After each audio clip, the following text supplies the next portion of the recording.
आज मैं आप लोगों के लिए लाया हूँ कहानी अस्मिता। यहाँ पर अस्मिता का मतलब वजूद, अस्तित्व से है। हर इंसान के लिए, हर मनुष्य के लिए अपना अस्तित्व, वजूद प्रिय होता है। इस स्टोरी टेलिंग में इसी भाव को प्रदर्शित किया गया है। ये कहानी सामाजिक, पारिवारिक ताने बाने से बुनी हुई है और इसमें एक महिला के दर्द को उकेरा गया है कि किस प्रकार उसे समाज में विभिन्न प्रकार की प्रताड़नाओं को सहना पड़ता है, लेकिन वो उम्मीद की किरण को नहीं छोड़ती और अपने अस्तित्व को बचाए रखना चाहती है। इसी भाव को कहानीकार ने इस कहानी में बड़े ही मार्मिक ढंग से उकेरा है। आपको यदि कहानी ये पसंद आए तो इस चैनल को अवश्य सब्सक्राइब और लाइक करना। इससे वाचनकर्ता के लिए तथा लेखक के लिए बहुत ही अच्छा लगेगा, उसका उत्साहवर्धन होगा, उसके लिए भावी कहानियाँ तैयार करने में आप लोगों का सहयोग और मदद मिलेगी। सुनिएगा, कहानी का शीर्षक है अस्तित्व। घड़ी में 8 बजे होंगे। आज रविवार का दिन था। मैं बैठा समाचार पत्र पढ़ रहा था कि अचानक दरवाजे पर दस्तक हुई। माई बाप, कुछ दे दो, कई दिनों से भूखे हूँ, मैं अभागिन हूँ, भगवान के नाम पर मेरी मदद करो, भगवान तुम्हारा भला करे। ये शब्द सुनते ही मैं दरवाजे पर गया। मैंने वहां देखा कि एक वयस्क महिला, संभवतया जिसकी उम्र 25-30 वर्ष ही होगी, भीख का पात्र ले दरवाजे पर खड़ी थी। उसकी हालत जीर्ण शीर्ण थी, उसकी हालत पतली हो रही थी। वस्त्र शरीर की आवा ढकने में असमर्थ से हो रहे थे। उसके बाल खुले हुए थे, मांग सूनी थी, ओंठों पर लावण्य के स्थान पर सूखापन था। उसके पैर धूल धूसरित थे, उसके पैर मलिन हो रहे थे, जो कुछ अलग ही कहानी कह रहे थे। मुझे देख वो कुछ देने की गुहार करने लगी। तभी मेरे पड़ोस के सज्जन कहने लगे, अरे भाई साहब, इन लोगों का तो ये पेशा है, इन्हें मुंह मत लगाइए, वरना रोज रोज आकर खड़ी हो जाएंगी और अपना भेजा खाएंगी। वो इन शब्दों को सुनकर कसमसासी गई थी। तभी मेरी हम वयस्क बहन सविता ने पूछा, तुम्हें क्या परेशानी है? भीख मांग कर गुजारा करना मौत के बराबर है। किसी के आगे गिड़गिड़ाना अपनी अस्मिता, अपने अस्तित्व को नष्ट करना है। समस्याओं से जूझना ही वास्तविक जीवन है।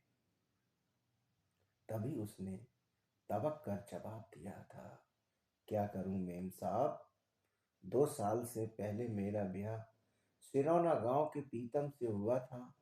माँ बाप को भी मैं बोझ ही लगी।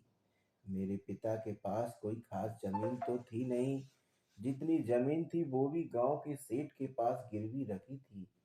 जैसे तैसे मेरे पिता ने मेरा ब्याह पीतम से किया। पिता ने माँ जी को बहुत समझाया था कि मैंने सुना है कि पीतम जुआरी है, शराब भी पीता है, हर तरीके के ऐब में वो लिप्त है, वो हमारी लाड़ों को खुश नहीं रख पाएगा।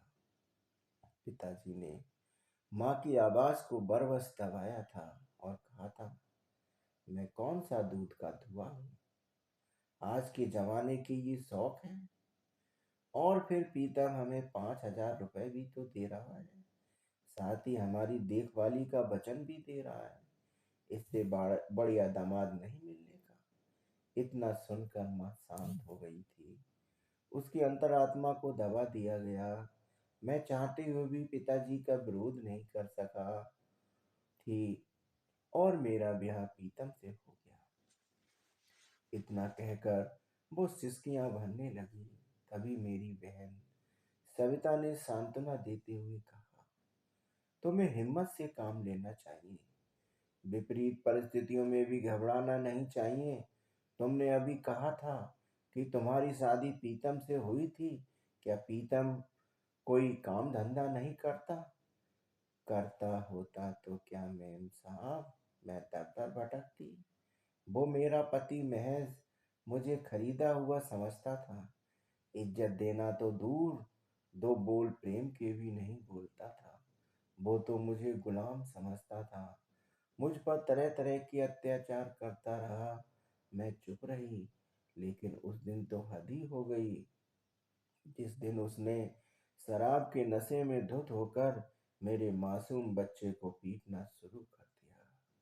उसकी कुछ गलती भी नहीं थी, बस गोद में आने की जिद कर रहा था। मैंने अपने पति को छोड़ दिया और शहर आ गई। यहाँ पर काम ढूंढती रही, लेकिन काम नहीं मिला। इसी बीच उसकी गोद से बच्चा बिलाप करने लगा, तेज तेज रोने लगा।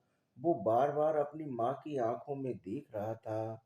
उसे भूख लग रही थी। वो बार बार उसे शांत कर रही थी। शायद वो आज माँ की मजबूरी समझकर शांत हो गया था। तभी सविता ने कहा, मैं तुम्हें काम दिला सकती हूँ, क्या तुम करना चाहोगी? क्यों नहीं मेम साहब, उसने तीव्र स्वर से जवाब दिया था। इसी बीच उसको खोजता हुआ उसका पति पीतम उसके पीछे आकर खड़ा हो गया। वो उससे घर वापस लौटने का अनुग्रह करने लगा। वो बार बार कह रही थी, मैं नहीं चाहूंगी। जब तक तुम अपने आप को नहीं बदल लेते, मैं तो मेम साहब के साथ रहूंगी। वो मुझे काम दिलाएंगी। तुमने वो रिश्ता जो एक पति पत्नी का होता है, उसी दिन तोड़ दिया था जिस दिन मुझ पर हाथ उठाया था, मेरी अस्मिता को चोट पहुंचाई थी, मुझे दुत्कारा था। पीतम ने कहा, मैं मानता हूँ मुझ पर गलती हुई। आकर हूँ तो तुम्हारा पति ही। मैं बदल लूंगा अपने आप को। अब मुझे और अधिक लज्जित मत करो, मुझे माफ कर दो। उसने मेरी तरफ देखा और कहा, बाबूजी आप ही समझाइए। यदि शाम का भूला सुबह वापस आ जाए तो उसे भूला नहीं कहा जाता। मैंने कहा, हाँ प्रीतम ठीक कहता है। तुम्हें अपने गांव घर लौट जाना चाहिए। ये मानता है कि उस पर गलती हुई, लेकिन अब इससे बड़ी गलती नहीं होनी चाहिए कि तुम्हारा परिवार टूटकर बिखर जाए। जरा उसकी आंखों की तरफ देखो। उसकी आंखों से प्रायश्चित के आंसू झलक रहे हैं। तभी सविता ने कहा, भैया ठीक कहते हैं। तुम्हें अपने पति के साथ वापस लौट जाना चाहिए। ये अपनी गलती मानता है।